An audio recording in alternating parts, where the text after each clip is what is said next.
Үзэгч танд НТV-ийн мэдээ шууд орж байна. Дараагийн мэдээ хүргэе.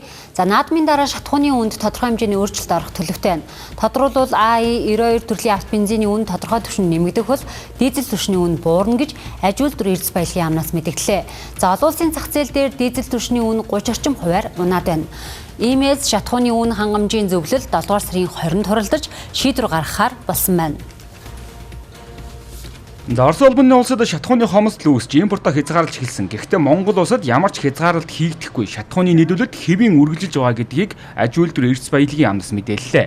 Харин А92 шатхууны үн тодорхой хэмжээнд нэмэгдэх төлөвтэй байна. Орос улбаны улсад үүссэн нөхцөл байдалтай холбогдлолтойгоор энэ экспорт зогсоож байгаа зүйл бол Монгол улсад бол үйлчлэхгүй. Би зөвхөн одоо гэрээгээр урт хугацаанд гэрээний нөхцөл байдал дээр одоо хангамжаа бий болгоод явж байгаа. Дараагийн их үүсвэр нь бас одоо солонгосоос хангалтыг бий болгож байна.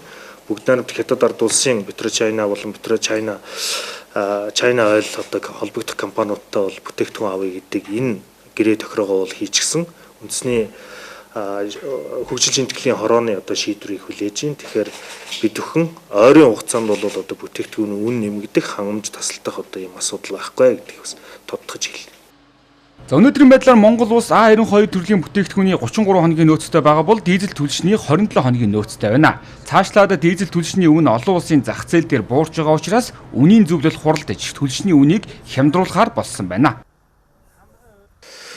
За ер нь үнийн зөвлөл яг одоо би тэр үнийг хэлдэг. Тодорхой хэмжээнд $10 үн буулаа гэж шууд буулгаад дагаад буулгадаггүй. Үн өслөөгээ дагаад нэмэгдүүлдэг. Яг тэгэхээр энэ газрын засгийн бүтээгдэхүүн өөрөө энэ инфляцид одоо асар их нөлөөлөл үзүүлдэг ийм одоо бүтээгдэхүүн учраас энэ дээр тохируулга хийж тодорхой хэмжээний дараагийнхаа одоо сарын үнэ авах байдлаар зохицуулт хийгээд явдаг. Тэгэхээр энэ нэг талдаа бол тойрч хариулаад байгаа зүйл биш. Зөвлөлөөс юу гэдэг шийдвэр гарах уу гэдэг нь бол тэр зөвлөлийн олонхын саналаа шийдэгдэх асуудал. Өнөөдрийн төвшөнд үн одоо ямар хэмжээнд буусан байгаа гэдгийг бол тодорхой сайн хариултаар хийж байгаа.